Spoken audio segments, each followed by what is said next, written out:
Understanding signal flow at the level I'm about to describe it is the difference between you getting where you want to go as a mixer and being able to deliver the work you want compared to just turning out okay work sometimes. Trust me when I tell you, this is the whole thing. This is in the comment section. It's in private lessons I give all the time. People need to know this. We're going to get deep on it. DAW sharing today. Brace yourself. Here we go. Signal flow from its most basic point means this is the first place in the chain that it exists, and the way the signal is routed makes sense from this view, the mixer view. If you picture the signal up here where the pink is, it then feeds down into the first plugin, which then hits the second, then hits the third. It goes all the way down the line to the fader, then to the output. So that's how what you have to realize is every single track is automatically set up so the fader affects how much level is sent to the output of that channel. Now, that is important to you because, like most people, you know, and I preach this a lot, if you process on buses, the reason that's helpful is because you actually have the ability to keep your track relatively clean and then process a lot on a bus, for example, so that you can take this clean track and break it out elsewhere. That's the critical thing, is that the way you route your signal is going to determine your mix. So a lot of people, and this is the thing that even guys that have been doing this a while do, and then they do it differently and they realize, oh, that's so amazing. See, I actually got this from Andrew Sheps when I listened to enough of what he's doing. The reason he loves parallel processing so much is because he likes to keep a clean version of the signal. So if you're not keeping a clean version of the signal, you're not doing it right.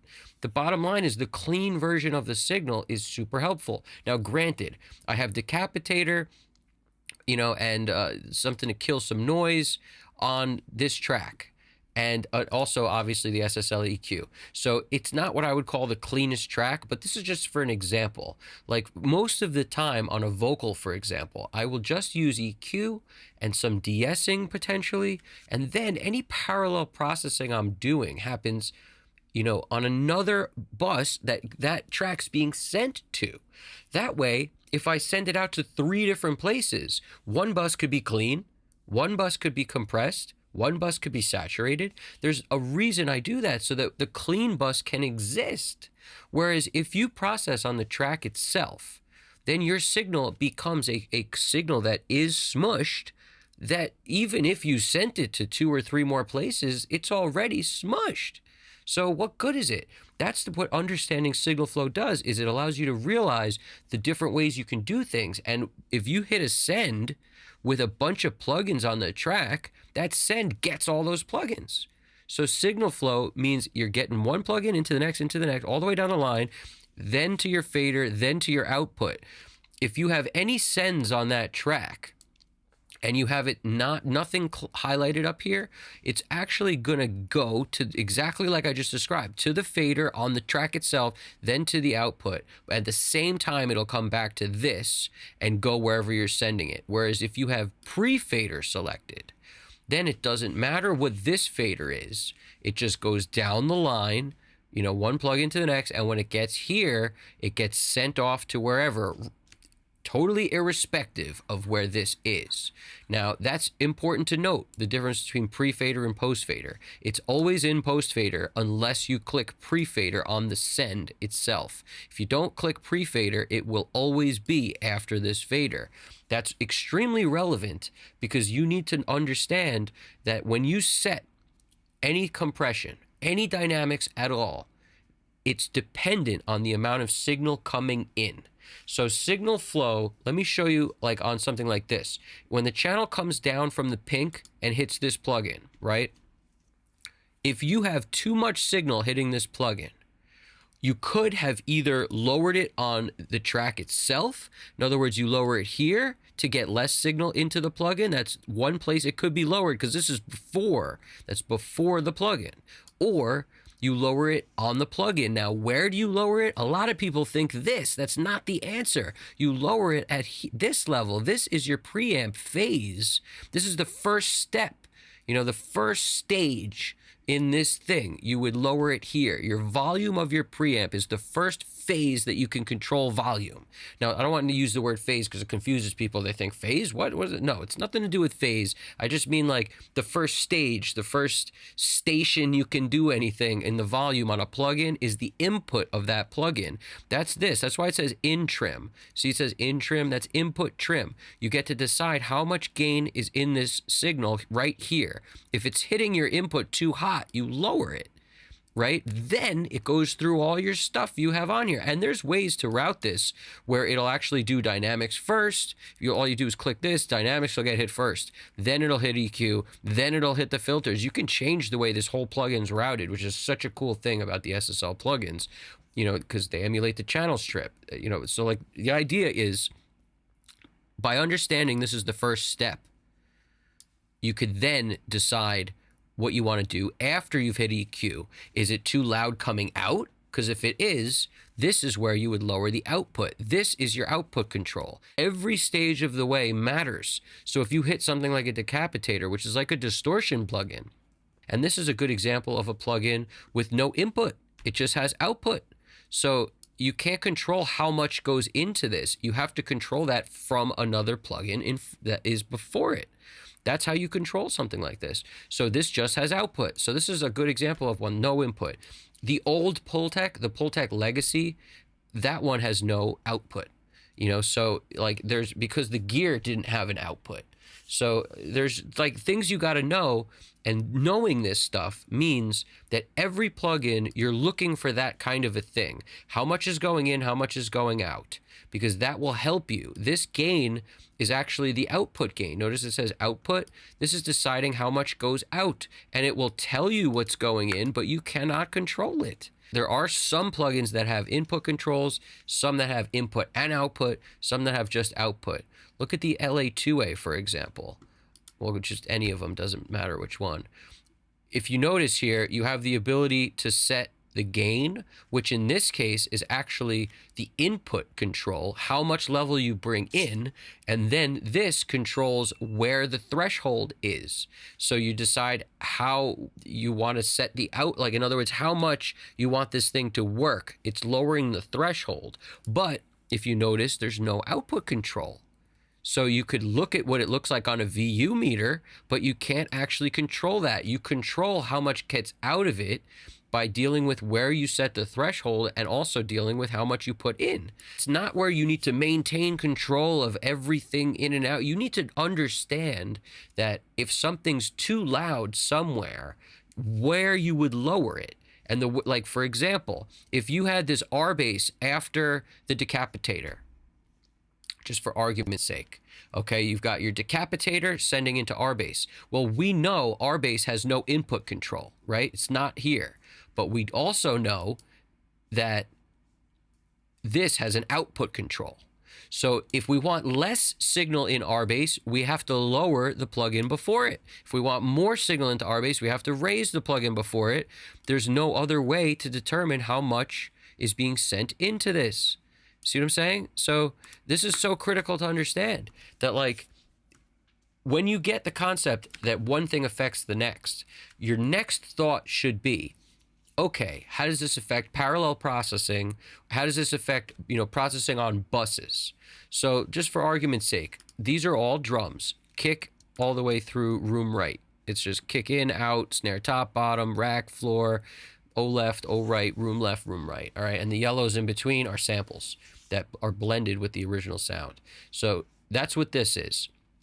These things are being sent to parallel processes, and all my skins actually go to one set of parallel processes, and all my cymbals and overheads, like I call it cymbals, but it's overhead left, right, room left, right. That's the cymbals, right?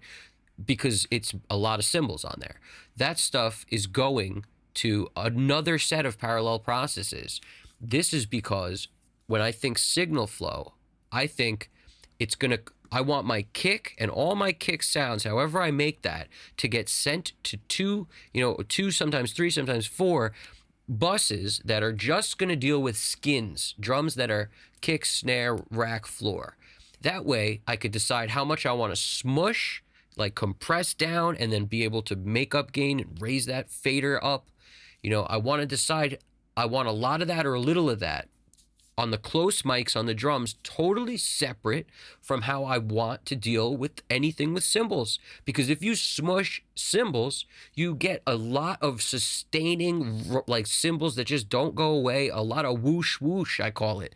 I had a drummer once who was playing tons of cymbals on something. I was like, hey man, ease up with the whoosh whoosh. You know, and I'm a fan of drummers like Jimmy Chamberlain style. So they got colors coming out of their drums. You know, everywhere they hit the cymbal is a different thing. I'm not saying it's bad. It's just in this case, it was bad. So I was like, man, there's too much whoosh whoosh. All I hear in here, you're whooshing up the place. So bottom line, the way I like to look at it is if you process everything the same, you don't have control. So concept-wise, when I break out the drums to parallels, I want to break it out where I'm sending things to a compressor and I can set the compressor right. So it's a similar setting, for example, if I want a lot of smush and compression on kick and snare, you know, and anytime anybody hits a skin, like a floor or rack, I want a lot of compression on that maybe, blended in with hardly any compression because, and I mentioned this before, lots of transients. Lots of spiky waves on the uncompressed signal, lots. Whereas a compressed signal is a flattened out smush signal. It's softer, so it allows you to make it louder because it's more controlled. The dynamic range is smaller, but if you just have that, you have a soft mix. So you need to keep the clean stuff. And that'll exist on its own track. And the smush stuff exists on its own track. And when blended together, you've got some good stuff. So if you just look at my drum bus situation, all I have is an L2, which is a limiter to prevent clipping in case I decide to be too hot on these things. On this track, it's doing nothing else. It should just be catching any crazy stray peaks. That's it. There's nothing else on.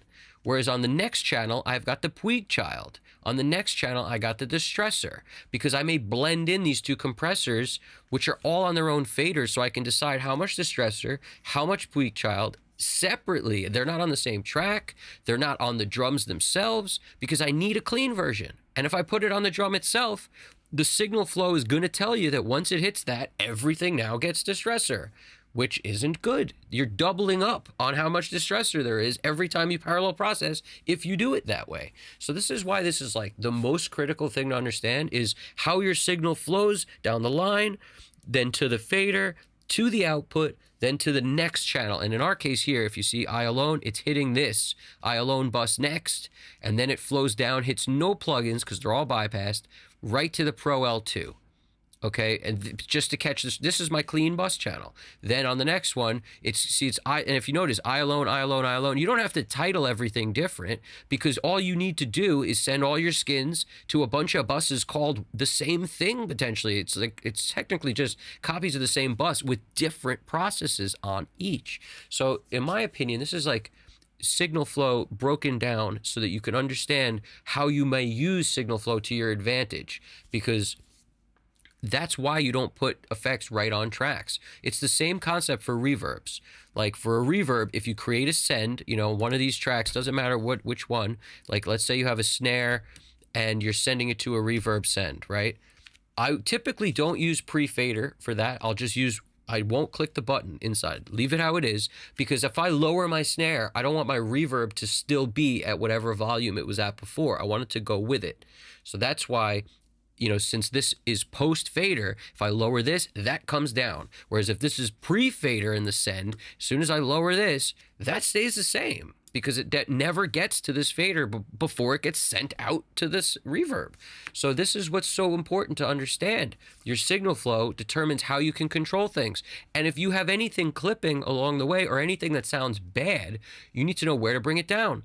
So dynamics processing, the gain reduction, the amount of gain reduction is so critical. This is actually why I process directly to buses from tracks instead of hitting VCAs. Because the way I look at it, and I don't like to process, like I don't like to keep going back in time and checking things over and over again. You know, I don't like the back to the future concept. I'm a big fan of, I get my drums set. like my kick, my snare. I make my drum balance as nice as I can make it, okay? I keep them ungrouped most of the time because I just want the drum balance to be solid, where now it's sounding great, okay? I go over to my compressions, like my buses, which they're all being sent to, and I set my thresholds. I set my input on how much signal is actually going in, or and how much is getting out. I set these things so that I know what it's doing. So it could be 4 dB of gain reduction, could be 8, 10, whatever. Is it a parallel process that I'm smushing? Because then it could be 20 dB gain reduction. Just crazy, right? Or it could be like very little. It depends on what I'm going for. And by doing that, once I get that set where the levels are right up here, I'm generally not messing with the balance of the drums. I don't want to raise them or lower them, because if I do, then like signal flow will dictate the outputs of these channels are all affected by the fader levels. So now I'll have to reset the thresholds on all these things every time you move this. So that's the reason I don't like VCAs, because what a VCA is a volume controlled fader. That's what it is. So voltage controlled amplification, or voltage, what is it? Voltage control amplification or something. Voltage control amplifier. That's what it is. So I never use them. So I never really talk about them because I don't use them, but Andrew Sheps does. So it's probably a good idea. So I'm not saying it's a bad idea. Use them if you want. It's just in my workflow, I don't find the need. When I want to get my balance good, and then I come up here and it's doing what I want gain reduction wise, then I lower the buses if I need less drums or more drums. I group the buses, lower the buses. That's how I deal with volume of the drums, because I want the sound to be the same, just lower or louder. Whereas if we create a VCA, a very common way to create a VCA is from the tracks themselves. So in other words, the way you do that, you go to track, you go to new, you come over here to audio track, you go VCA master, and we could call it anything. Drum VCA 1, okay? Creating drum VCA 1. That exists here now. Now we group all our drums. We call it drum VCA 1 group. I mean, you call it anything, it doesn't matter. But then when you see VCA here, you need to select drum VCA 1. And now, voila, this controls everything in the group. So you see one fader now controls all the drums. The other benefit to a VCA is if you actually want to raise or lower something, you notice it's, even though it's grouped, it doesn't matter, so you can adjust. Oh, I want more room mics. I want a little more room, right, or overhead right, overhead left. I need a little more of this. All right, now I want to lower all the drums. And people look at that and they're like, oh, that's great. That's amazing. I never found it to be that way, because like I said, by doing this, now I'm sending less level into these things, my bus processing, which I then have to adjust again. So I don't like to do it. So just having it here is a reason to move it, which is a reason to then change these. So I prefer to not have all those reasons. I prefer to leave the VCA out of the chain, in which case I'm more likely to set these and get it nice, and then I deal with this. And if I need a little more kick, I just come over here and add a little more kick. This, without grouping it, it works similarly. So like I said, not one way to do this. Another way you could add a VCA is after the buses, so that the VCA is actually controlling the buses. So that means a little less is a little less of all these buses, which would control where the buses are sent to. So if you notice, these are going, 1, 2, 3, 4. This is getting sent to my summing mixer, which basically means if I were to create a VCA after these drum buses, what it's going to do is affect how much level gets sent in to my mix bus. And the mix bus has compression on it and limiting. And so by putting a VCA there, it's actually makes a little more sense to me, because then I could control how much of this stuff gets in to the mix bus processing and decide how hard I want to hit it. So that's the place I do use it. I generally don't put it on the tracks itself. If I use it at all, it's there. But again, the other option would be to just group all of your buses. Every bus in your session you could group and then lower them all or raise them all, and that's going to control how much level gets sent out of the buses. So there's not one way to do this. There's tons of ways to do this. So it's just, I'm explaining why I like things or don't. All right. Now, the benefit of VCA, the niceness about it is you could do some volume automation with a VCA that will not affect how you could still have control of these faders and just volume automate the bus after, your whole thing, controlling all your buses, which could be a VCA fader that controls every bus, and this could be automated instead of automating these. So there's a benefit to it that way, probably. But you could also just group these and automate one, and it will automate all of them. So like I said, there's a lot of ways to do this. Also, if you decide you want to volume automate anything, and then you want to be able to make that entire thing louder, in Pro Tools you also have volume trim. I don't know why we didn't mention this before, but it exists. Like if you decided you want to automate whatever, you then have volume trim, which will allow you to bring up or down any volume automation you put it in. You could make the whole thing louder or lower just using volume trim in Pro Tools. So many ways to do it. The important thing is understanding the signal flow, because that will allow you to really get further than somebody who doesn't, because then things happen by accident. You don't know why they're happening. Whereas when I don't know why something's happening in a mix, those are the mixes that take me forever, because I'm like, no, I refuse to let this, the machines win. And then I gotta, put the thinking cap. Why is it doing this? Like I try to pan something and it refuses to move. What send is fighting me, messing me up here? What is it what's not being panned? It frustrates me to no end, where I will not rest until I figure out what is fighting me. And it could be anything. It could be like something distorting or something. It could be like anything, really. So the point is, when that happens, that'll slow somebody down, but you have to do that to be able to know next time what will get you in trouble. So there's no better way to learn than mess up. You have to mess up to learn. And just by understanding signal flow, you will avoid messing up way more. Okay? Like avoid messing up more. So you won't mess up more, you'll avoid it more. Trust me when I tell you, learning signal flow is everything. It's everything, because you won't be turning things down in the wrong place. You'll be able to control how much stuff is getting sent, how much signal is getting sent to your dynamics, to your limiter. And this is everything. Let me give you one other thing I just realized I need to mention before this gets crazy. I can't help but make this video crazy. All right, so check this out. When you have anything sent to a bus, a good rule of thumb, you see how these are grayed out? All you have to do, like typically they wouldn't be, they'd be like this. So by Apple clicking them, it makes it where the solo button is always live. Like in other words, you never need to click solo for it to be able to be soloed, which means that if you want to hear all your drums and you have them sent into a bus, and then that's what's getting to your output or your mix bus or whatever, in order to hear it, you would typically have to click this, then you'd have to also click the bus to be able to hear everything. But instead, if you do it where it's grayed out, they're always live. So that means anytime you click this, you'll automatically be able to hear what's happening without soloing your buses also. So I hope that tip was worth its weight in gold. Anyway, you guys got this. I gotta say, you guys are the difference makers, because you're making it happen. Some of the info in the comment section is top-notch stuff that would take people decades to learn, and it's all here. So I want to let you guys know, this is the spot.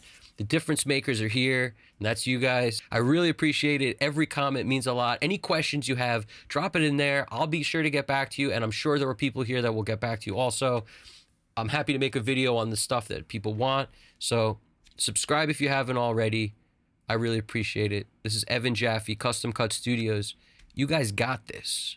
Take it easy.